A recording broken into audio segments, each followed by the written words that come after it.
everybody, Melissa Sorrentino here, the Improv Sophisticate. I want to talk today about sticking to the very next moment. Yes, not skipping one little tiny moment ahead, 3 moments ahead, all the way to the end. Not skipping the moments. Now, of course, there is a certain thing, gosh, I'm suddenly thinking of a great example. Okay, running versus walking versus baby steps. I want to encourage baby steps, and here is the reason why. Okay, I think that, just think of baby steps. Think of actually here, I'll try to use my hands like I always do.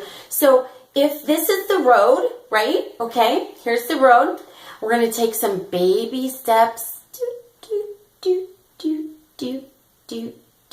Okay, when I take baby steps, look how much of the ground I'm touching. I'm actually touching every little part of the ground, okay? If I'm walking, I'm touching periodically parts of the ground, right? Right? This walking versus baby steps, that's hard to do. But if you do your little teensy baby steps, you're actually touching, like I touched this much instead of just dotting it. Now, if you're running, you're running, you're barely touching anything. If you're really hauling ass, like I just touched that 3 times, right? Okay, so that's what I'm talking about. I'm talking about getting the full coverage. Like if you were getting a back massage, okay, it feels better, and I'm pretty good at massages, maybe this is why, but if you're giving someone a massage, okay, you're working your way up their spine, that's going to feel real good to them because you're not missing a thing. That's a great phrase, you guys. You're not missing a thing. This back rub would suck. Okay, have a good day. A lot of guys try to get away with that. That's a bunch of shit, fellas.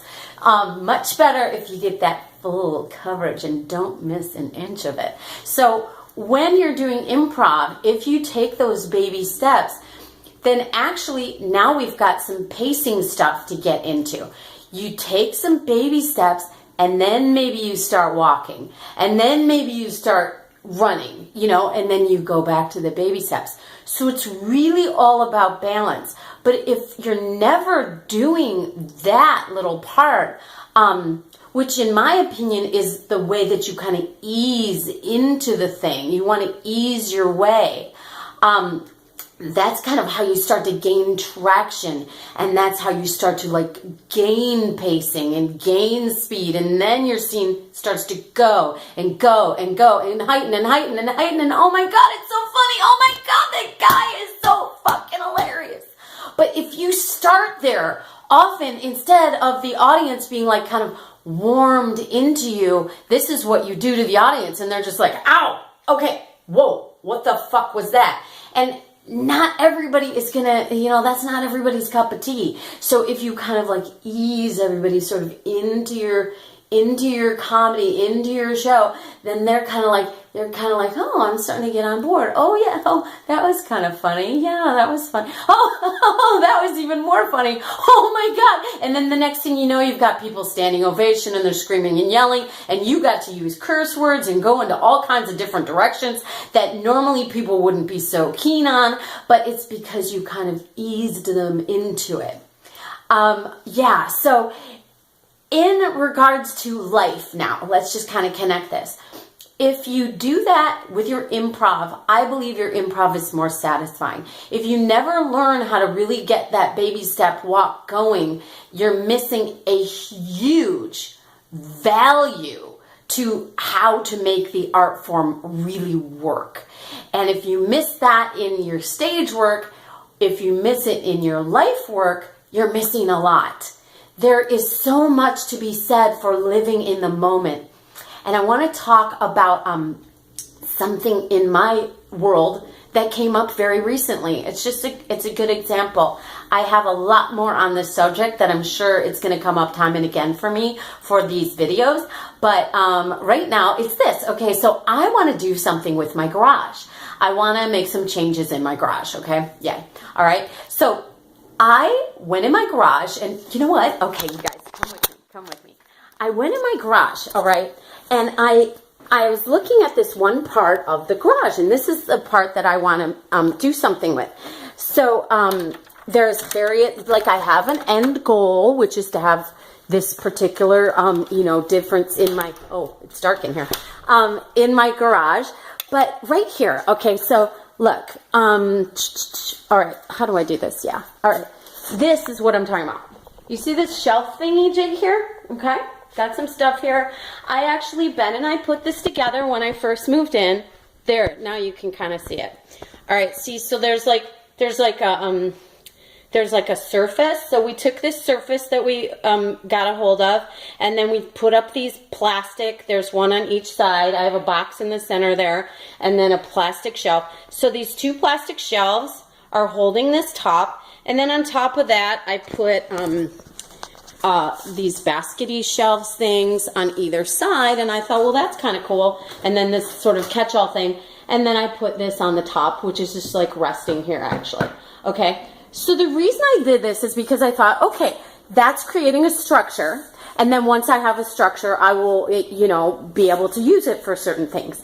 Now, it's difficult to know what to start with. Do I start with, okay, I have this item and I don't know where to put this item. So I build a structure to house this item.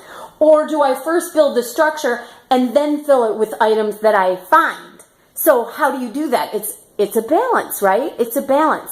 So here's what's happening. I have something else I want to do with my garage that's a little bit different.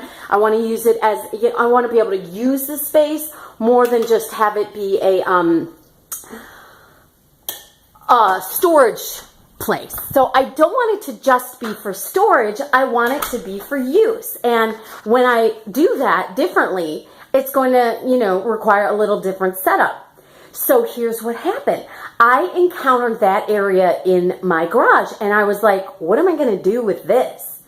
And suddenly it kind of hit me about all this stuff I've been doing with the improv and with these videos, and I'm trying to live my life a little bit more moment to moment. And it occurred to me that I do that in a lot of areas in my life, but particularly it's going to assist me. If I can make a mental shift and say, Melissa, it isn't about keeping that little shelf the way it is just in case I need it later.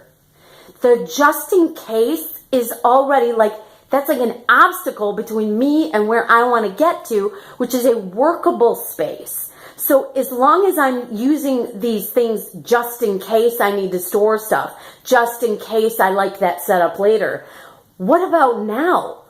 I'm actually trading what I want to do with my garage now for what I might just in case later want to do with it later.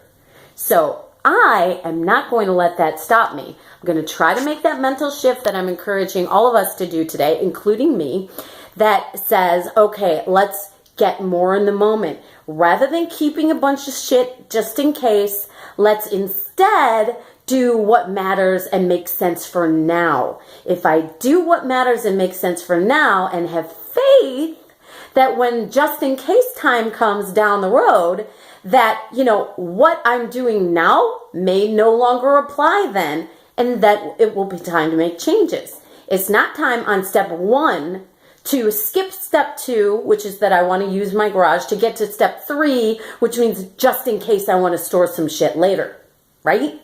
So when you're in an improv scene, same thing. You walk into the scene, you present that moment of the scene, and instead of trying to create what might work moment 4, 5, or 6, or beat 2 of this scene for the Herald, you actually instead just really thoroughly immerse yourself. What is best for right now?